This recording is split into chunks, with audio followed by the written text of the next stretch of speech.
Welcome back. This is week 8, lecture 1, nationalism.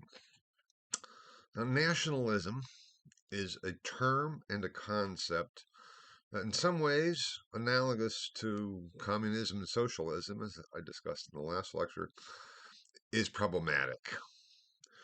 The term itself was first formulated in the late 18th century in German, Nationalismus, by the German philosopher Herder. It then became more common in French and in English and increased in its usage throughout the 19th century. The problem is, what is this term and concept? Obviously, the term is derived from the term nation. And the term nation, we've already met actually, going back to Luther and his address to the Christian nobility of the German nation. Luther's use of that term, and offhand I can't tell you the first time the term nation was ever used, but we know it's already used by Luther. And when Luther uses that, he doesn't mean a political entity. He means an ethnic linguistic grouping. So he's writing to the princes who are ethnically and linguistically Germanic. That's what he's talking about. With the rise of nationalism, there became increasing movements to fuse nation in the sense of a variety of ethnic, linguistic, cultural groups together within a single political entity. That's a big step. But that was what was going on. And we see that particularly with Germany and with Italy, as I'll be talking about shortly, and as discussed in your textbook. And I should say, maybe as a footnote, my discussion of German unification and Italian unification is basically just drawn from your textbook. I'm not adding anything new to it. I'm trying to distill some of the details in there into a shorter, more condensed form. But the more details you know, the better. Um, because we see really in this process of unification, in the textbook, we'll talk about other unification issues and the rise of nationalism as such in the 19th century. So that broader perspective, I hope you'll be aware of it too when I talk about nationalism. When your textbook talks about nationalism, chapter 22 is all about nationalism. Um, we are looking at a process that was, let's say, pan-European, whereby nation states became associated with, again, ethnic linguistic unity and identity. And with the rise of nationalism comes this national identity. What makes for someone identifying themselves as a member of a nation state? Now, we've talked about the origins of the nation state, again, going back to the 16th century and the rise of the nation state, and talk about the myth of the nation state replacing the myth of Christendom. And that, I would claim, is valid throughout the later 16th on into the 17th and 18th century. But then nationalism is a new phenomenon in that new conceptualizations of what makes for a nation arises, and then how that concept. So, in one way, we are just talking about a concept. You can say, what difference does a word mean? We're just talking about semantics. But it makes all the difference in the world because that concept became the basis of socio-political actions. And as we'll see today and then on into next week, was the necessary precondition of World War I and then World War II. So it's an important concept. It's not just semantics, even if that term, especially in its Germanic substantive form of nationalism, um, we can't really point to a thing that was nationalism. It refers to several developments, except to the extent to which we find these attempts within various European nation states to, number one, unify, and number two, identify and have the people identify themselves and their identity with the nation. You may say, well, of course, that's the way it is, isn't it? Well, it hadn't always been that way. And actually, this is maybe jumping ahead a little bit already with Germany. But when I was in Germany, on a couple of different occasions, but when I was in graduate school, there on a summer tour, um, we were taking a German class, and we were given the task of going out, and this was at the University of Kiel. So actually, it was when I was in graduate school, so it was for the year, the Fulbright year. We were given the task in our German class at Kiel to go and talk to the students at the University of Kiel and ask them what they thought about the terms Nation or nation, Heimat or homeland, and Nationalgefühl or the feeling of belonging to a nation, and then also Vaterland, fatherland. Now, we refused to do that. Why did we refuse to do that? Because the terms Vaterland or fatherland and Heimat, home, were catch-all words for Hitler.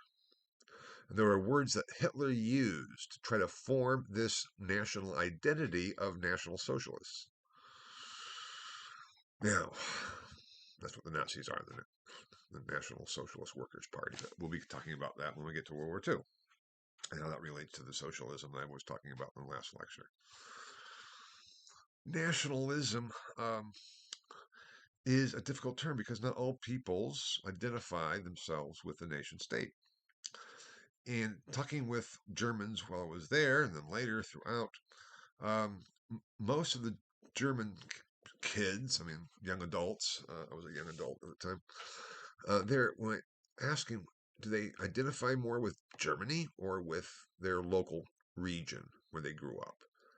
And they all said their local region. They were Bavarian, they were Prussian, they were, um, um, from Heidelberg, from the oh gosh, from wherever the different regions where they're from. That's where they identified from, and still the concept of Germany to them was a bit abstract. So that is what we're kind of getting at. What is the relationship between individual identity and understanding and culture, and then the forming of a new nation? And that brings us then back to the American Revolution and the French Revolution, because these were two developments that resulted in increased use of the concept of nationalism. And we can really start talking about the beginnings of the rise of nationalism with the American Revolution and the French Revolution. Now, it's difficult because before nationalism, we still have the nation state. And we have England, which had a strong monarchy. And we had France, which had a strong monarchy. Obviously not strong enough to survive throughout the 18th century, but still a strong monarchy, traditionally so. And can't we talk about the English nation or the French nation in the sense of nationalism even before the term was coined? It's possible. It's possible. But the idea, especially, I mean, with France, it's one thing because we have the crown, we have the absolute monarch. When Louis the 18th, 14th says, l'état c'est moi, I am the state. It is more of an assertion of his own position over, as authority over a territory that he ruled and what he conquered, one law, one king, one faith. And then with England, English absolutism, Thomas Hobbes, is we do give up our individual sovereignty to the state. But Hobbes did not talk about our individual identities. That's a big issue. And when I was in England, for example, these are just my colleagues. These are not people who are studying linguistics. They could tell where someone had grown up based on their accent. And I'm not talking about, oh, you must be from somewhere else, or you must be from Wales, or you must be from Ireland, or from Scotland. I got to the point where I could distinguish those different accents. They're talking about you must be from Manchester rather than Liverpool, or even a smaller distance, because there's not that much different distance between Liverpool and Manchester, about 45 minutes on the train at most. So the thing is, it was very regional, that they could hear the difference in where you were from based on how you spoke. And we have different dialects in the United States. And we can probably tell if someone grew up in the South or grew up in Boston, or maybe grew up in the Midwest or on the West Coast, by how they speak. But could we, for example, say here in Indiana, oh, you must have grown up in Fort Wayne. I can hear it in your accent. I certainly couldn't do that. Maybe a linguist could, but I couldn't. So there are fine distinctions in terms of ethnic, linguistic, cultural identity based on place of origin, and then political identity in terms of nationalism. And kind of balancing those two was the process that was really begun and articulated in a way of we are going to bring this about. This is a bit different from looking at developments that were not necessarily directed, but were simply results of other processes and events. But with nationalism, it's almost a programmatic endeavor. We have the concept, we are going to bring this about. And I'm going to be talking more about the definition of nation um, shortly, but I first wanted to look briefly, anyway, at German unification and then Italian unification, which will help give us case studies of what this thing was that was nationalism in the case of German nationalism and Italian nationalism. So we're going to look at first then the unification of Germany, which came about in 1871. Now, the concept of Germany, as I already mentioned, in terms going back to Luther's address to the Christian nobility of the German nation, the Germans were there. Germania was a Roman province. Tacitus writes about the Germans, the Germanic tribes. So there's this concept of the Germans. There was no such thing as Germany as a political entity until 1871. Prior to that, there are various kingdoms. I mean, the Holy Roman Empire was a confederation. It was not a republic. It was a confederation under the emperor. And it was an issue of everyone knew that it was a German empire, Germanic empire, by, shortly after Charlemagne and after the Treaty of Verdun in 843. But it was not a single political entity. They had electors. I think I've already mentioned that elected the emperor. The king of Bohemia was included in this. The Archduke of Brandenburg was in this. The Count Palatine was part of this. There are major German princes, major German independent states that worked together under the umbrella of the empire until Napoleon got rid of the Holy Roman Empire in 1806. So it's okay. After that umbrella structure of the Holy Roman Emperor, which had become increasingly weak, then what do we do in terms of understanding any kind of unity? Prussia became the dominant political force. We have Frederick the Great of Prussia, and this concept of Prussia became the realization that this is a major state that maybe can compete with France and with England on the European stage. But just in terms of the variation, we have Prussia and Bavaria. Even today, still, we almost have two stereotypes of the German. We have the Prussian, rigid, Protestant, the knee boots, goose stepping, that concept. And I don't mean just by Nazis, but there's Prussians that are rigid, order, that Ordnung, that is kind of almost characteristic, but there's truth there of Germans. The efficient, ordered German society, that is kind of Prussian. The Bavarian is Oktoberfest. It's the Umpapa band and the Lederhosen, and it's predominantly Catholic, and it's more let's let life and live life and enjoy ourselves. The Bavarian is in complete contrast with the Prussian, and both then formed Germany. So you can see the problems here.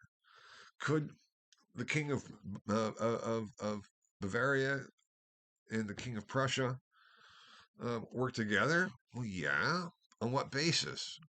Allies? Okay, well, there's a linguistic, ethnic, cultural similarity, at least maybe not so much cultural, except they're still Germanic, because culturally they're very different. And that is what is trying to force these two together. There have been movements to do that. After Napoleon gets rid of the Holy Roman Empire, what do we do with all of ourselves? Because we have France here, we have England there, and there are movements in Italy to unify. Germany needs to do that as well. And with Otto von Bismarck, who was the chancellor, um, and one of the most influential men for European politics in the late 19th century, he was the one that bring that about, and it became based on military force and power. And it wasn't led by Prussia, because he was Prussian. It wasn't until 1871 that politically the new nation state of Germany came into being with the king, um, who led it as the leader of the what was called the Second German Reich, the Second German Empire. Now, it was not an empire, but it's the first German Empire was Frederick Barbarossa in the 12th century, a Germanic king and warrior who was Holy Roman Emperor. It's the first German Reich, and with Bismarck, we have the Second German Reich. Kaiser Wilhelm, so it's king, but it's Kaiser, which is actually the German form of Caesar. Kaiser Wilhelm had to then somehow bring about a unity of all the different Germanic peoples. Now, I already mentioned when I was in Germany, I've been several times, but at the same language school when I was there, up in Kiel, which is way up in the north. The kind of the professor overseeing that part of the program was from the north, and he said, Germany, what's really Germany, is only the territory north of the Elbe. Everything else is Bavaria. Which, I mean, he was being tongue in cheek a little bit, making a joke, but it made a point. It'd be like saying, the only true America is that which is east of the Mississippi. Everything west of the Mississippi is simply California. I mean, that's kind of about what it is getting at, because the Elbe is up in the north, and what's south of the Elbe, he said this is all Bavaria, which Bavaria's down in the south. He was making a joke, but it still points to the fact that this was, in 1990, I think it was, 1989, 1990, somewhere around there. That division was still very much prevalent. And I haven't been back to Germany since the early 90s in terms of living there. No, wait, I was in Mainz for 2 years in 2000. So, but still in 2000. So a little bit, not more recent. You still have those divisions, those tensions. And so it's like, okay, what do we do about this? How do we bring this all together? And you have to do it with authority and with force, and to implement this unity, this political unity. No, they did. They still had a Reichstag. They still had a parliament. These are all like constitutional monarchies that we're talking about. But this gets to be another aspect I wanted to bring up. But here's a good point to do that: constitutional monarchies, because your textbook also talks about in the chapter on nationalism, conservatives and liberals. Those terms too are problematic. It's one thing to be conservative or liberal in the context of early modern and modern Europe. Another thing in terms of what those terms signify today.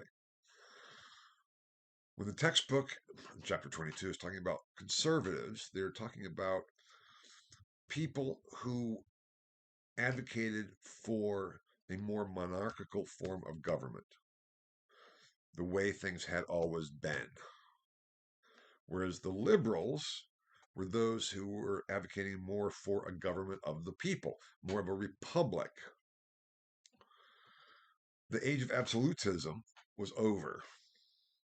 So the new monarchs, such as Kaiser Wilhelm, we'll see shortly King of Italy, Victor Emmanuel, were still constitutional monarchs, more like England was a constitutional monarchy, and like France had become. I mean, after the Revolution, getting rid of Louis XVI finally, they had forming a republic, and then we have Napoleon. And then Napoleon III comes along, who was very much fun. And this is all in the context of European conflict and war. You'll read about the different wars in Europe that's going on, and also in terms of the Ottoman Empire. It gets to be very complex. The political machinations that were going on as part of these processes of unification based on the concept of nationalism.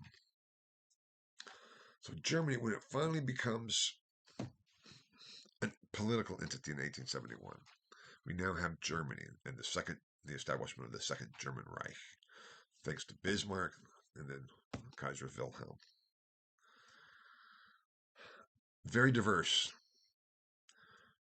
culturally, linguistically, ethnically, but yet still somehow we know that if we're a German, we're different from the French, and we're different from the English, and we're certainly different from the Italians.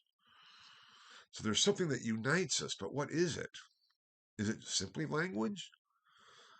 And all the regional variations from Austrian, from Bavarian, from Schwabish, where I spent a lot of time. Even though I could speak German, I couldn't really understand Schwabish at all.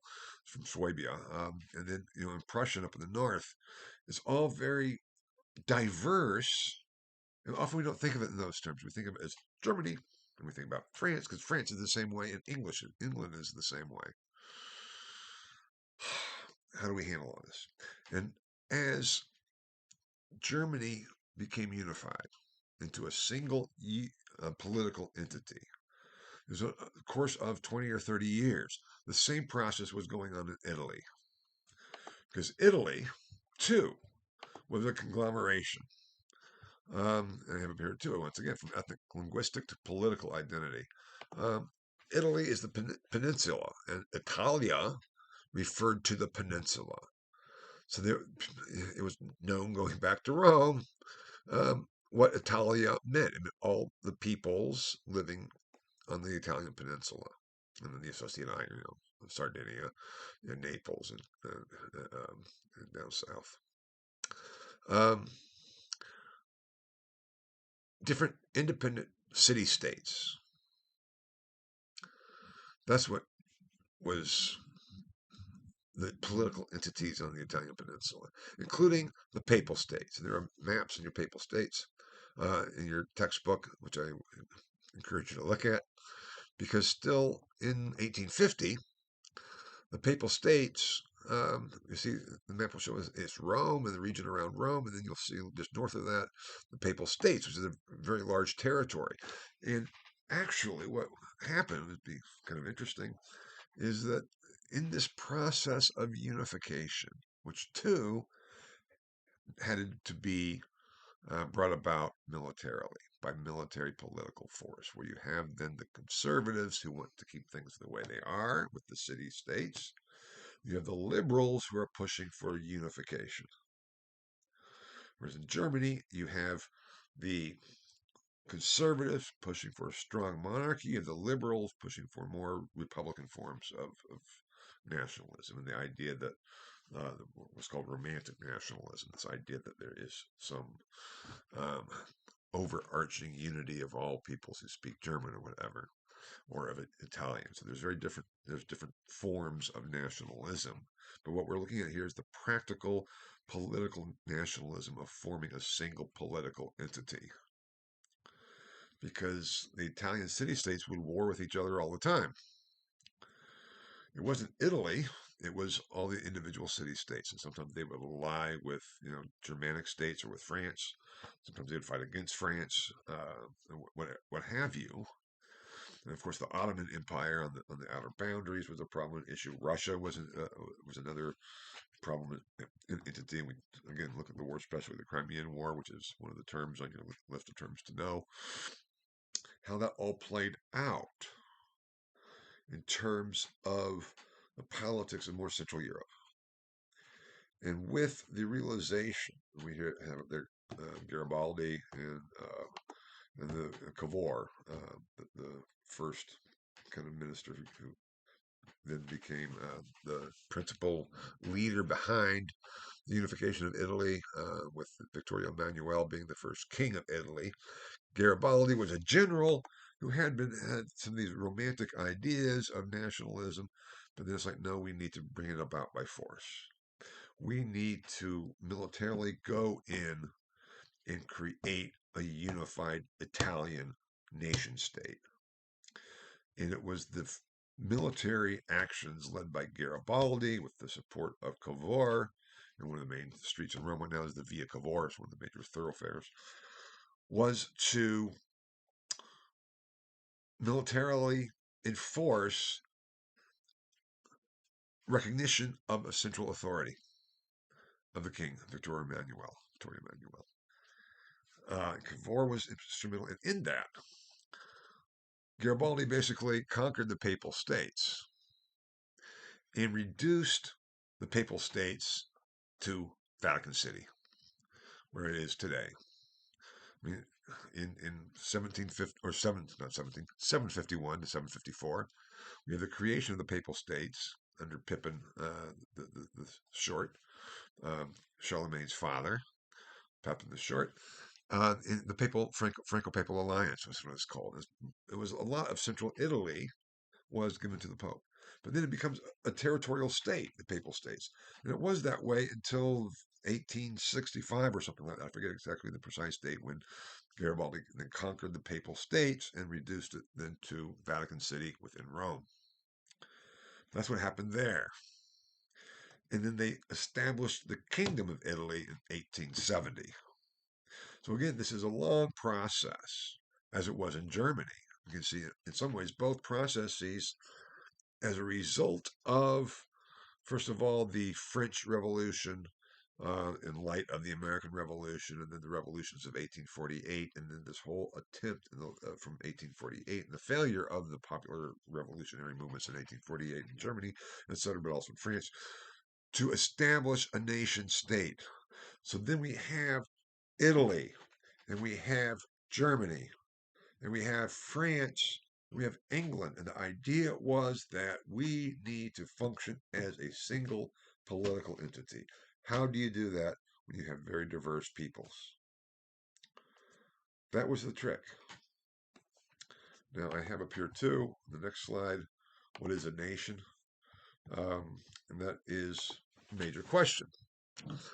I also want to point out how this concept, this idea of nationalism, both in Germany and in Italy particularly,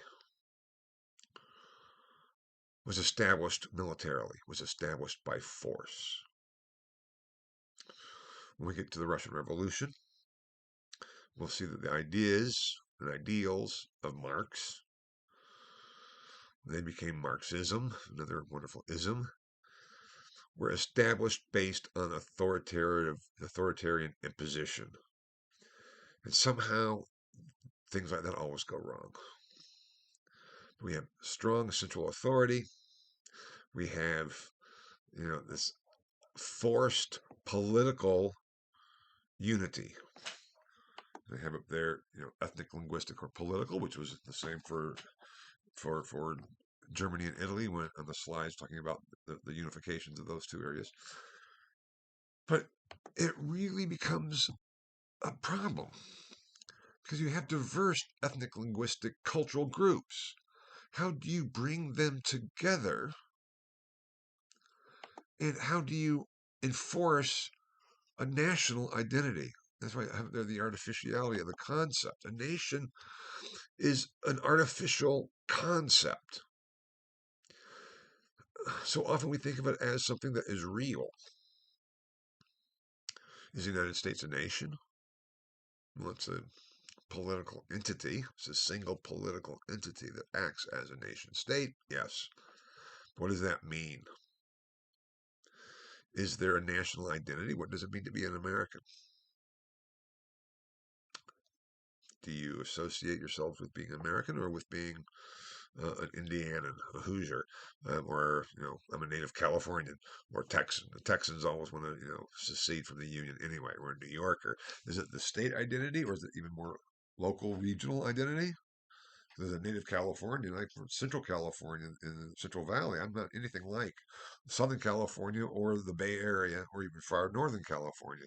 Those are like foreign places compared to where I grew up and what I identify with. So to try to create this national entity that is artificial. And then the problem becomes, how do we get people to buy into it, so to speak? If you're nationalism and individualism, a nation of individuals, yes, how do we create a political identity from diverse peoples, linguistically, culturally, ethnically, even if there is an overarching something that keeps them together? But what is that something? Now, with America, it's almost impossible because we're a country of immigrants to begin with. There was never an ethnic, linguistic American, except we talk about the Native Americans, whom we completely got rid of, basically, and excluded from the new nation. But with Germany and with Italy, there was something that did and does still distinguish an Italian from a German, and a German from a Frenchman, and a Frenchman from an English person. They're all different, but somehow what is that difference? And it's difficult to put your finger on it. Because again, somebody from Naples is so radically different culturally, somewhat linguistically, even though they still speak Italian, from someone from Milan, way up in the north. Just like Prussia and Bavaria, Milan and Naples. It's like, oh my God, they're different worlds. This is just something that we tacitly understand in our country. Being a Californian is so completely different from being a New Yorker. And being from South Dakota is very different from being from Florida or from New Mexico, the Southwest. Our different regions are all culturally different. And even though we all speak English, so to speak, unless you speak Cajun down in Louisiana, that's the French influence there. But in general, what binds us together? And how do we somehow get individuals to identify themselves with the nation state? That was the problem facing Germany, Italy, also England, France, Russia, the United States, everybody. And it became a sense of, okay, we need to subjugate the individuality of individuals to the identity of the nation. That is a big deal. The nation state, the nationalism, that's what we're talking about nationalism, this development, is just that. It's saying, no, it's not the local particular individual that's important. You have to start identifying yourself with the nation. And that process of subjugating the individual or individualism to nationalism, the national construct, was the means by which there could be created a unity of the political entity that had been created artificially by military force in most cases. That's a problem. The tension between individual and the collective. Now, we have up there the growth of nationalism. Um, throughout the 19th century, this idea of the nation state growing and being important and almost being necessary for political survival kept developing. And it was a shift in somewhere, so, from wars of kings to the conflicts of nations. No longer are we having wars of one king fighting another king, individuals. Or when we have, the king seeing that the country is his possession, his personal possession, which comes from Charlemagne all the way thereafter. But we have there is something that is greater than even the king.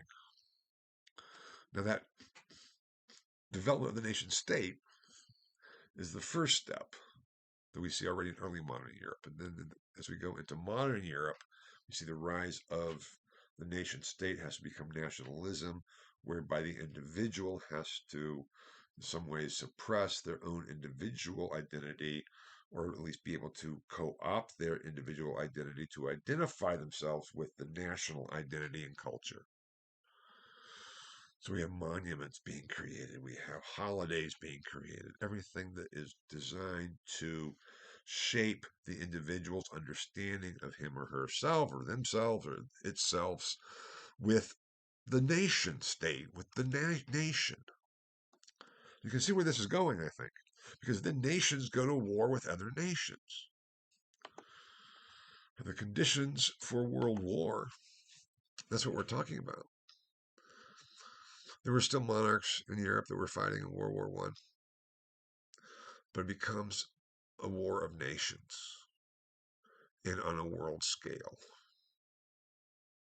And if you know anything about the developments of the 20th century from, let's say 1900 on, as we'll be talking about before too long, you can see this taking place. This attempt to force individuals, persuade individuals to identify with the nation. Where it's not so much one king, one law, one faith, as it is one nation under God, indivisible, with liberty and justice for all. Where is that coming from? One nation. Whether it's German, French, Italian, Russian, Serbian, there's some relationship to the linguistic, ethnic, cultural components. But if we can make our identity as us, well, thank God we're not like that. Thank God we're Americans and not Europeans, or not even Canadians, or not Mexicans. Oh, there we go, because we have a lot of Mexicans in our country, don't we? We have some Canadians, but not enough to really worry about, and they're not, causing problems anyway. So are they really Americans? Well, if they're citizens, yes. But we are not sure. Maybe they identify with Mexico as their nation state. What makes for an American? That gets to be a real problem. Because from the very beginning, as I said, we were a nation of immigrants. Unless you were a Native American. That is too a conflict. But the United States, in some ways, is an exception, even though it still partook within this nationalism and the growth of nationalism, but in a very different way. As we'll see when we get into World War One and then World War Two, certainly at first very much isolationist. This called American exceptionalism, that we are different. We're not like these European countries and these European nations who are starting to go to war with each other as nations, as peoples of these nations, rather than individual leaders with their own armies. Until we got drug into it, so to speak. But in Europe, we can't understand the developments of the 20th century if we don't understand something about this concept of nationalism and the horrors that it led to. What can be done in the name of the nation? Because a nation is an idea, it's a concept. One of my, I'm not commenting on the theological aspect, but I think this is a theologically brilliant song of Crosby, Stills, Nash and Young, Cathedral. I have an analogy here, because the refrain goes, "Open up the doors of the church and let me out of here." Too many people have died in the name of Christ for anybody to heed the call. So many people have lied in the name of Christ that I cannot believe at all. We can just substitute the name of Christ with the name of the nation. Get me out of here. So many people have lied in the name of the nation for anybody to heed the call. So many people have died in the name of the nation. I can't really accept it at all. And nationalism, the concept of nationalism, and trying to enforce the individual identity of peoples with the nation state, was the necessary precursor and breeding ground of the world wars. And it's only in the aftermath that people began to think, well, wait a minute, maybe nationalism is not the best way to go. Nationalism led to some of the horrors of the first part of the 20th century. How do we deal with organizing ourselves, so far, so to speak, thereafter? Are there new forms? Are there new concepts that can be used to kind of understand who we are and what is our place in the world and how do we govern ourselves? And it's almost in the context of that debate that the more recent second rise of nationalism is worrisome to a lot of people because it seems to be just the same process beginning again, especially when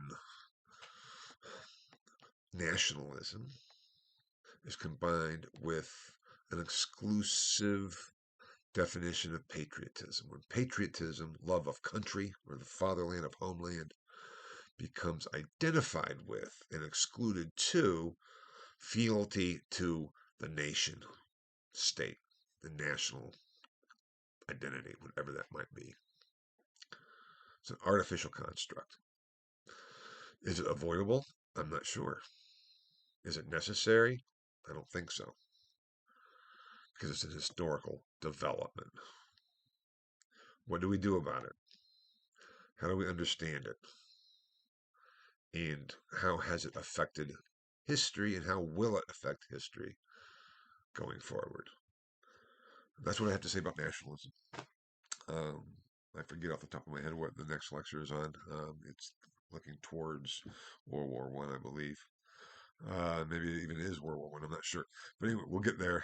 Usually, I look and check and what the syllabus says in terms of the week 8 lecture 2, but I didn't before this lecture, so I'm still not quite sure what it is. But it will all work out, I think, and I hope you'll see as you read through the textbook in the detail. I hope this lecture has given you a structure for placing more the detail of the lectures of the textbook into an understanding and a structure. That was what this lecture was intended to do. Now, if it didn't, okay, email me and we can talk about it. That's what I was hoping to provide with this lecture. And then we'll go on from there to see the impact and effects of the rise of nationalism throughout the course of the 19th century as we move on into the 20th century and then beyond.